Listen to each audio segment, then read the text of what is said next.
This is the You, Me, and BTC podcast. Cryptocurrency decrypted.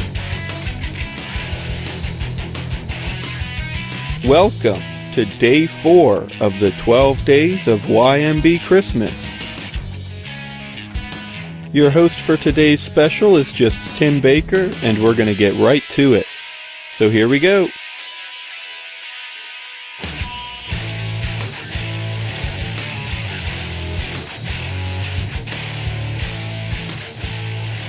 Merry Christmas, everybody, or whatever other phrase you prefer over that. I don't really care that much. Yay, I'm your 4th day of our 12 days of Christmas You, Me, and BTC extravaganza. So you get me today. I know everybody's happy about that. I've already heard Daniel's, and I wouldn't really trust everything he said. He's completely capable of doing... Well, no, John's necessary. I add a voice, and I help. I'm not necessary. I think Daniel went a little bit too far with that. But anyway, as part of our 12-day extravaganza, we want to do some giveaways. It's shameless, that's not shameless. It's, we have a little bit of shame, but it's just promotion. It gets out, it gets people excited. So we're going to keep on doing that, and we'd love for you guys to get involved in it. So we're doing some giveaways. These go along with a hashtag that I'm going to give at the end of this episode. There's a new hashtag every single episode, so if you haven't already had this explained to you 3 times before, there's a hashtag at the end of each episode. You tweet at us at YouMeAndBTC. You tweet us the hashtag, and then you're entered to win some prizes, which include some home-roasted coffee from Jon Stewart. He's kind of gotten into that. As far as I know right now, that'll be a pound of coffee, I believe. One of the prizes includes some silver, some Bitcoin, which I'm pretty sure anyone listening to this probably is interested in getting, and also one of Jon Stewart's CDs.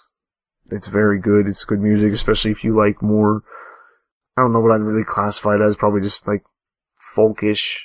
It's interesting. I don't know how to describe it. I'm not very good with genres. Anyway, right now our sponsor, he's helping us with some of these giveaways, some of the stuff that help get our name out there, is Rollin.io. It's a dice site, a gambling dice site. I know Daniel he definitely gets into stuff like that. Gambling isn't so much my vice, but if it is, then as far as everything I've heard from Daniel, it's a good site, and he's helping us out a lot. So go out and check him out if you're into anything like that. So, Daniel, when he told me I needed to talk for a while, he gave me some suggestions as to what I could talk about. He said I could maybe talk about like a favorite episode, which the only problem is going through those, I'm reminded of what I sound like, and I just can't listen for that long. So I was trying to think about what I wanted to talk about, and I've heard what Daniel talked about, and he talked about, if you haven't heard about it, about how Bitcoin, how he's kind of grown up a little, or not grown up, but his views have changed, how just coming into Bitcoin, getting involved with it and all that stuff, and how it's changed him. And for the sake of not doing the same thing, and because I don't have that much that's changed with me in relation to Bitcoin, I figured I'd talk about it a little bit differently, from a little bit different point of view.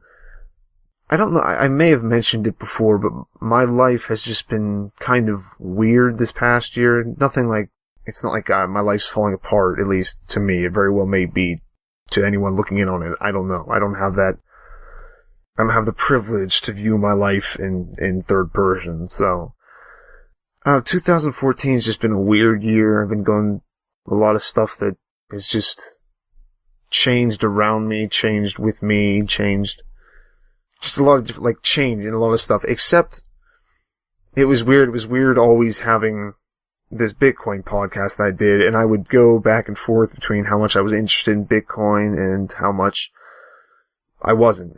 Beginning of the year, I was definitely very into it, which, not unsurprisingly, the price was very high at that point.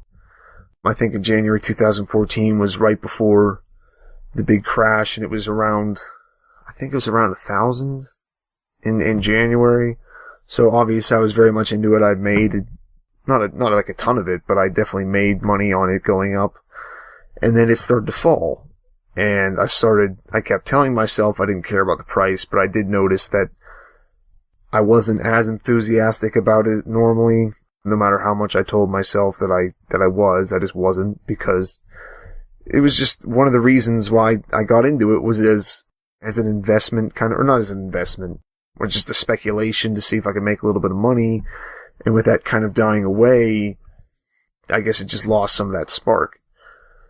There were a few times where we'd do a story and I'd kind of get back into it, but I don't think I really had as much interest as I had since the beginning of the year until we went to the Bitcoin and the Beltway conference, and this is jumping about 6 months. I think we went in, I forget exactly when it was in June, I think it was mid-June though. But it was after that I really, because going to the conference, seeing all the people talk, getting to talk to them in person and hearing the panels about what Bitcoin could be used for, and I guess just that whole feeling of being surrounded by people who didn't look at you as some kind of, either there's the one thing of, you're a computer nut conspiracy person sometimes, that's the more, I guess the more drastic reaction, or as, I guess just like, you're just like a dreamer, like this won't work out, like this, and you go to something like a conference and everybody's for it.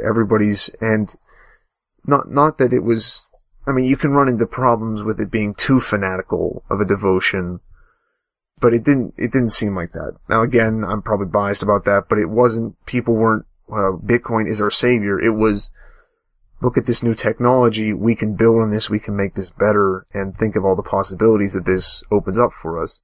So that was probably the highest it's been since then. I have noticed it has gone down, not as much as it did before. I'm still decently involved in it. But like I was saying, I'm not sure if I was really making the point that well, but Bitcoin it's gone through a lot, and like this year we had the Mt. Gox declaring bankruptcy finally, and all the fallout from that, and there was other stuff like the IRS made its ruling on Bitcoin, and that brought up a lot more questions about what was going to be taxed, what was not going to be taxed. So a lot of stuff that I remember from this year had to do with regulation. It seemed like it was going through all this change and everything. But, and we did see change in the price moving around and everything.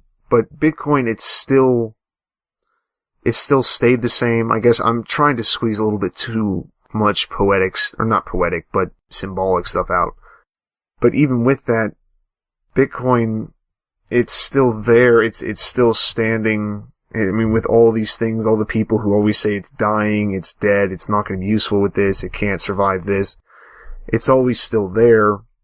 And even though the price will change, and even though stuff like Mt. Gox goes down, or there's just more impending regulations, or what seems like that, it's still here, and there's going to have to be something really bad, I would think, compared to what's happened already. There's going to have to be something bad that happens to really put it down, because every single time we're told that Bitcoin is falling apart, it just seems to get a little bit stronger. I don't mean to be one of the people who just always defends Bitcoin, but it does seem like people say like, oh, Mt. Gox is terrible, I'm like, but this just showed you why Bitcoin was good, is because it's not involved in a financial system like what our financial system is, where stuff just gets bailed out. The bigger ones get bailed out, the smaller ones kind of get stuck. I don't mean to talk about that too much, because we've gone into depth with it plenty of times on other podcasts. But I guess just to say that, remember, I think Bitcoin's here, I mean, maybe not necessarily Bitcoin, but I mean, cryptocurrency is definitely here to stay. It's like what a lot of people say, you can't shoot a line of code, or you can't threaten a line of code to do what you want, because it's just the line of code, it just does it. So I guess what I'm trying to say is just that Bitcoin, this past year, it's been hard, it's seemed bad. There's been times where it's been really bad, and there's also been times that it's been really good, both from my personal experience with it and just for Bitcoin in general. But it's stayed around, and it's come through a lot this past year, and I think that's great. That's good for Bitcoin. It only makes it stronger. So I'm really just excited to see what happens in the coming years, and like to start seeing like some bigger change. Like I think all of us are hoping for the day that it gets some more traction, some bigger acceptance, not only for the hopeful price rise, but also just to actually start seeing all these changes and let people start implementing these things that they're talking about, these great ideas that can hopefully push us into a new age of money and a new way of doing business like that. So there's my happy holiday season talk. Hopefully Daniel can use this. I was going to use the hashtag give me free stuff, so you can do that, I guess. Hashtag give me free stuff, and tweet that at YMB, and hopefully you get free stuff. Thanks for listening. Bye.